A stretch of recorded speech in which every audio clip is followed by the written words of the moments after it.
Satu orang Habib yang bodoh lebih mulia daripada 70 kiai orang Jawa. Itu kan ngomong gak benar itu. Habib walaupun zina, walaupun minum arak, pasti masuk surga. Ini walhasil mereka ini menganggap diri mereka super. Kiai-kiai Jawa ini bukan Habib di bawah mereka. Ini bertentangan dengan Quran dan bertentangan dengan Rasulullah sendiri. Kalau mengatakan saya benar kamu salah goblok, enggak gitu, enggak. Ini orang yang mengaku keturunannya ini mulutnya kotor banget. Padahal ngakunya keturunannya Nabi Muhammad. Al-Quran jelas sekali.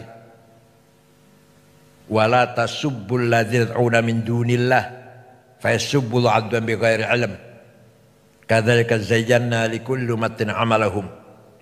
Kamu jangan mencaci maki non muslim. Jangan caci maki orang yang tidak menyembah Allah. Jelas sekali Quran itu. Karena masing-masing kelompok umat mempunyai kebanggaannya masing-masing. Tidak boleh kita saling mencaci maki. Harus kita hormati. Wala tasubbul ladzina yad'una min dunillah. Jangan menghina orang yang tidak menyembah Allah. Rasulullah SAW juga jauh-jauh hari telah mengingatkan kita semuanya agar jangan sampai rumah-rumah ibadah beralih fungsi menjadi fungsi yang sia-sia atau bahkan berfungsi destruktif bagi masyarakat, bangsa dan negara. Ya'ti 'alan nas zamanun yahlifuna fi masajidihim wa laysa humumuhum illa dunya. Nanti dia akan datang, akan kita lihat ada sekelompok umat Islam rajin ke masjid, tapi sebenarnya tujuan mereka bukan agama, urusan dunia, politik, harta atau lain-lain, bukan untuk ibadah.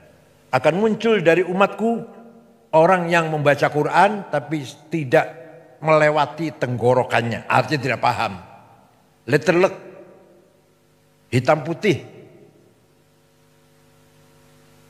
Mereka adalah syarrul khalqi, sejelek-jelek manusia, wal khaliqah, bahkan lebih jelek daripada binatang. Lastu minhum wa laysu minna. Saya tidak termasuk mereka, mereka tidak termasuk golonganku.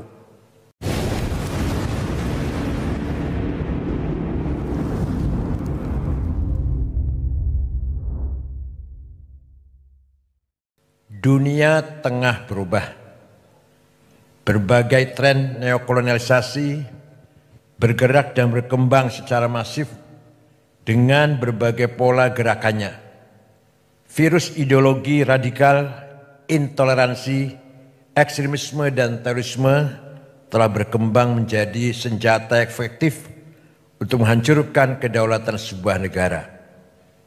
Kalau di dunia Islam dimulai dari Arab Spring, Ar-Rabi' al-Arabi, dimulai dari Tunis, kemudian Mesir, Libya, sekarang masih Suriah, dan seterusnya. Insya Allah kalau kita, selama kita masih perkuat ukhuwah di antara kita, insya Allah Arab Spring gak akan berpengaruh untuk kita semuanya. Kalau toh ada pengaruhnya sedikit. Dengan cara membelokkan narasi sejarah dan kebudayaan serta melakukan berbagai adu domba, kelompok intoleran dan radikal terorisme terus berusaha merebut masa depan suatu bangsa dengan menggunakan diksi-diksi agama yang terdistorsi dan dipolitisasi serta dengan mengorbankan sentimen atas nama agama. Ideologi radikal, intoleransi, ekstremisme dan terorisme bergerak merekrut dan menghegemoni para pengikutnya baik secara terbuka maupun secara tertutup. Sejak dulu ada, zaman Nabi pun ada, maka turunlah Al-Quran, ayat Al-Quran, wal murjifuna fil madinati la lughriyannaka bihim thumma la yujawirunaka fiha illa qalila. Muhammad, wal murjifuna fil madinah, orang-orang atau kelompok yang bikin gaduh di Madinah, usir Muhammad. Jangan berkesempatan hidup bersamamu di Madinah. Sekarang kita sedang menyaksikan radikal yang berada terjadi di Bangladesh. Sampai jelas di mata dunia, di depan mata dunia, konflik antara Islam dan Hindu di sana. Presidennya Nyai Hasinah lari terbirit-birit ke India. Sudah terlalu lama juga sih jadi presiden, bosan sudah. Juga kekerasan di Inggris yang selama ini harmonis. Beberapa umat Islam menduduki jabatan penting. Pernah menjadi wali kota di London. Pernah ada dubes Inggris di Indonesia Muslim. Namanya siapa? Abdul Azim namanya. Dah. Periode 5 tahun yang lalu ya. Sekarang sedang bergejolak. Kekerasan terjadi di Inggris, terutama di London, antara umat Islam dan Muslim. Jelas pasti ada yang mengadu domba. Fenomena pembubaran Jamaah Islamiyah dan keberadaan teroris attack merupakan pertanda lahirnya babak baru penyebar luasan ideologi radikal, intoleransi, ekstremisme dan terorisme yang bergerak masif secara terselubung dan undercover. Menurunnya indeks potensi radikalisme bukan pertanda perang terhadap gerakan dan paham radikal terorisme berakhir. Kelompok intoleran dan radikal terorisme kini tengah menyusup, bergerak senyap dan mengkonsolidasikan kekuatannya dengan strategi infiltrasi dan akuisisi di semua sektor kehidupan sosial, ekonomi, politik, kebudayaan, kesehatan, pendidikan, pertahanan dan keamanan. Mereka tengah berusaha merebut dan mengambil alih kepemimpinan di semua sektor dan menguasai seluruh sumber daya yang ada di negeri kita ini. Kebanyakan mereka menyusup di perguruan tinggi umum, bukan agama, bukan. ITB, IPB, ITS, Undip, yang nanti alumninya akan menduduki kedudukan penting di Telkom, PLN, Pertamina. Mereka mengkaji buku namanya Ma'alim fit Thoriq yang ditulis oleh Said Qutb, yang isinya semua yang datang dari luar Islam masuk golongan atau kategori jahiliyah. Kalau jahiliyah harus kita perangi, termasuk nasionalisme ada jahiliyah, Pancasila jahiliyah, Undang-Undang Dasar 45 jahiliyah, DPR tauhid, pemerintah ini kafir, harus kita perangi. Itu doktrin kelompok tarbiyah yang ada di mana-mana. Bahkan di pengajian-pengajian keluarga, ibu-ibu, istri-istri, polisi, tentara di perumahan-perumahan. Bahkan mereka khutbah di kantor-kantor pemerintah malah isinya mengkafir-kafirkan pemerintah. Padahal khutbahnya di BUMN padahal. Di DPR ini pernah dibahas nggak Pak Anwar Sanusi? Pak Anwar Sanusi di DPR dibahas nggak? Nggak, pengamanan digital, keamanan cyber dibahas nggak di DPR? Komisi berapa itu? Komisi berapa? 3. Dampak krisis global dan residu politik Pilpres 2024 harus segera dimitigasi dan disolusikan bersama, sehingga persatuan kesatuan nasional dan masa depan bangsa tidak terkoyak. Benang kusut perbedaan pandangan dan pilihan politik harus diakhiri dan rasa persaudaraan sebagai sama warga bangsa harus segera dipulihkan kembali. Memang terus terang kita malu dengan pemimpin yang non muslim. Kalau kita bicara agama ya, kita dapati pemimpin muslim yang amburadul, yang kacau balau, semrawut. Betapa kita bangga atau kita acungi jempol, kita hormati pemimpin yang non muslim. Seorang Perdana Menteri Belanda, siapa namanya itu? Lupa namanya. 14 tahun jadi Perdana Menteri. Setelah serah terima jabatan, pulang pakai sepeda pancal. Nggak ada pengawal, nggak ada yang nganter, pakai sepeda pancal. Mantan Perdana Menteri Belanda. Baru saja serah terima jabatan dari kantor, pulang naik sepeda pancal. Beberapa pejabat yang saya tahu di Australia tanpa pengawal. Gubernur tanpa dikawal, saya pernah jumpa. Di kita yang beragama Islam, yang kaya dengan dalil ayat Quran dan hadis. 330 triliun entah kemana itu. Itu saya jumpa dengan seorang jaksa, gak usah sebut namanya. Kalau dibuka sebenarnya 1000 triliun, bukan 330. Sebenarnya 1000 triliun kerugian negara di tambang timah itu. Padahal beragama Islam adalah Ahlussunnah Jamaah lagi. Momentum 17 Agustus di depan mata.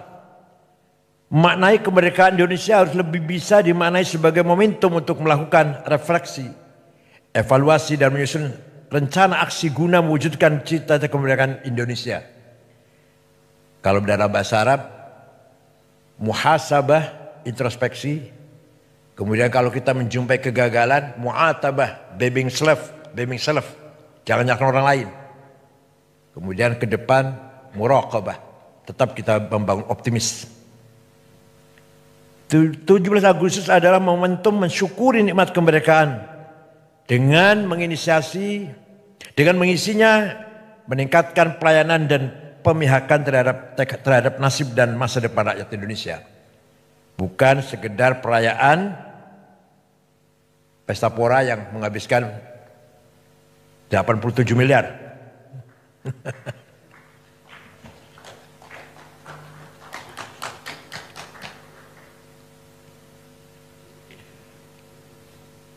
Demikian halnya peringatan kemerdekaan dengan pernak-perniknya seharusnya wajib menjaga harmoni keberagaman dan menjaga perbedaan keyakinan, bukan sebaliknya seolah menjadi ajang penyelarasan dengan tekanan tertentu untuk menanggalkan kewajiban agama.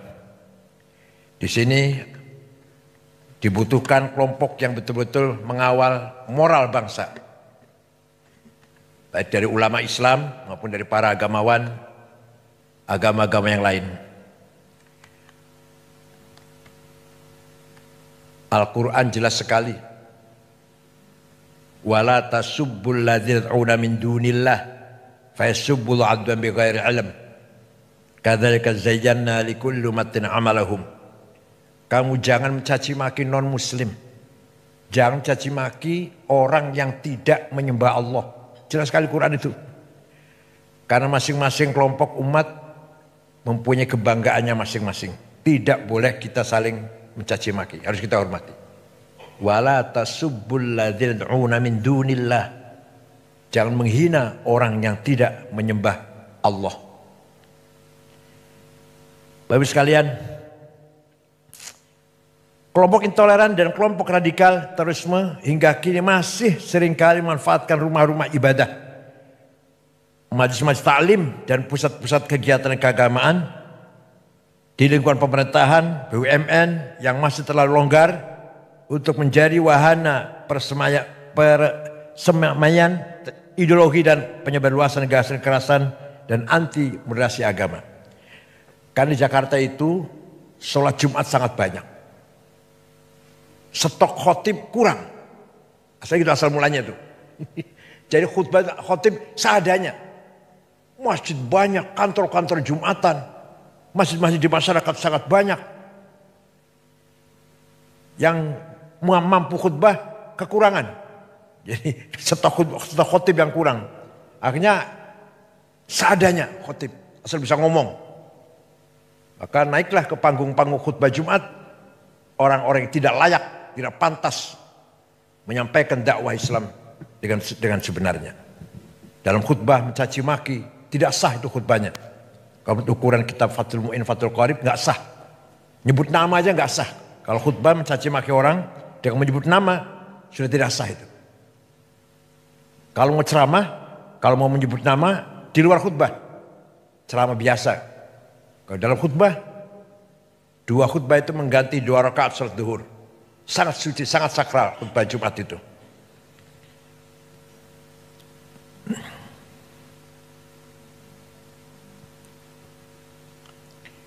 Rumah-rumah ibadah, majelis ta'lim, dan pusat kegiatan keagamaan yang telah berhasil dikuasai oleh kelompok intoleran seringkali berubah fungsi dari yang seharusnya menjadi pusat ketaatan dan pusat peradaban yang menyebarluaskan kasih sayang, kemanusiaan, dan menggerakkan kemajuan, berubah menjadi pusat penyebarluasan kebencian, kekerasan, konflik, dan perpecahan. Kalau di Indonesia emang yang banyak berbuat begini yang orang Islam. Kalau di negara yang mayoritasnya Katolik, orang Katolik. Kalau di Indonesia kan mayoritas orang Islam, copetnya orang Islam, yang korupsi orang Islam. Kalau di Filipina ya orang Katolik. Kalau di India ya orang Hindu. Kalau di Cina misalkan, ya Buddha. Kalau di Banyuwangi copetnya orang mana? Ada di Bali copetnya orang mana? Orang Banyuwangi sih, Islam juga. Kalau di Amerika Protestan Pak ya? Copetnya Protestan. Kalau di Indonesia mayoritas Islam, maka bajingannya juga orang Islam. Rasulullah SAW juga jauh-jauh hari telah mengingatkan kita semuanya agar jangan sampai rumah-rumah ibadah beralih fungsi menjadi fungsi yang sia-sia atau bahkan berfungsi destruktif bagi masyarakat, bangsa, dan negara. Ya'ti 'alan nas zamanun yahlifuna fi masajidihim wa laysa humumuhum illa dunya. Nanti dia akan datang, akan kita lihat ada sekelompok umat Islam rajin ke masjid, tapi sebenarnya tujuan mereka bukan agama, urusan dunia, politik, harta, atau lain-lain, bukan untuk ibadah. Sudah ada hadisnya itu. Fala tujalisum, jangan kamu pergauli mereka itu. Rawahu Al-Hakim. Jadi 15 abad yang lalu Nabi sudah memprediksi akan terjadi sekelompok orang rajin di masjid, tapi tujuannya bukan untuk ibadah. Virus ideologi radikal intoleransi yang bergerak masif secara terselubung dan undercover harus diberantas tuntas. Imunitas ideologi harus diperkuat, konsensus nasional, spirit kebinekaan, dan spirit cinta tanah air harus terus dijaga dan dikonsolidasikan. Di Mesir, Ikhwan Muslimun radikal mencoba kudeta terhadap Presiden Jamal Nasir tahun 65. Gagal, pemimpinnya digantung, Said Qutb, Ashmawi, Zaki Muhandis, Umar Tilimsani, Hussein Hudaybi digantung di Medan Tahrir, Tahrir Square. Ikhwan dilarang, tapi muncul lebih radikal lagi. Jamaah Takfir wal Hijrah tahun 69 dibentuk oleh seorang bernama Syukri Ahmad Mustafa yang mengkafirkan seluruh orang, semua orang kafir, termasuk Grand Syekh Al-Azhar. Itu yang membunuh Presiden Muhammad Anwar Sadat tahun 81, membunuh Menteri Wakaf Haji dan Wakaf Husain Adz-Dzahabi, membunuh wartawan senior Yusuf Sibai. Kemudian Husni Mubarak memberangus mereka. Ternyata tidak habis, nggak bisa habis. Kebanyakan mereka sembunyi di gurun-gurun Sinai, antara lain namanya Ayman Al-Zawahiri. Kemudian pergi ke Afghanistan, jumpa dengan Usama bin Laden dari Saudi, bergabung jadi satu mendirikan Al-Qaeda. Dari Mesir namanya Ayman Al-Zawahiri. Kalau ISIS didirikan oleh seorang remaja umur 22 tahun dari Jordan namanya Mus'ab Zarqawi. Yang jelas 1000% made in Tel Aviv. Kalau ISIS, kalau Al-Qaeda enggak, bukan made in Tel Aviv, Al-Qaeda made in Afghanistan. Kalau ISIS, Mus'ab Zarqawi memang domisili di Tel Aviv, anak Jordan. Kemudian terbunuh, diganti diteruskan oleh Abu Bakar Al-Baghdadi. Yang nama aslinya Awad bin Ibrahim Al-Badri. Sudah terbunuh juga sudah. Rasulullah juga bersabda pula, "Sakhruju min dhid hadzal rajul qaumun yatlul Qur'an wa la yajawizu halaqi ma hum syarah khalqa wal khaliqah." Akan muncul dari umatku orang yang membaca Quran tapi tidak melewati tenggorokannya, artinya tidak paham. Letterlek, hitam putih. Mereka adalah syarul khalqi, sejelek-jelek manusia, wal khaliqah, bahkan lebih jelek daripada binatang. Lastu minhum wa laysu minna. Saya tidak termasuk mereka, mereka tidak termasuk golonganku. Rawahu Muslim. Melalui momentum izinkan LPOI dan LPOK mengajak semua pihak dan mengundang semua tim pemerintahan yang baru untuk bersama-sama menyusun roadmap pembangunan Indonesia yang melibatkan seluruh stakeholder bangsa dan membangun konsensus nasional untuk masa depan Indonesia yang lebih baik. Agar ke depan Blue pembangunan bukan hanya menjadi domain penyelenggaraan negara, tapi menjadi domain semua pihak untuk kemajuan bersama. LPOI, LPOK siap menjadi konsolidator diplomasi dunia Islam di kancah internasional, sekaligus menjadi orkestrator harmoni pembangunan nasional untuk kebaikan bersama. Akhirnya soliditas dan sinergitas seluruh stakeholder bangsa, state, private sector, pers, akademi, dan civil society untuk memajukan kehidupan kebangsaan Indonesia harus terus disegerakan agar melahirkan irama indah dan gerakan yang harmonis bagi masa depan Indonesia yang lebih baik. Itulah yang dinamakan Madinah. Nabi Muhammad tidak pernah mendeklarkan negara agama, negara Islam, enggak pernah. Tidak pernah mendeklarkan negara Arab, negara Madinah yang di dalamnya Muslim dan non-Muslim, Arab dan non-Arab, yang Islam pendatang dan pribumi, diberlakukan sama hak dan kewajibannya.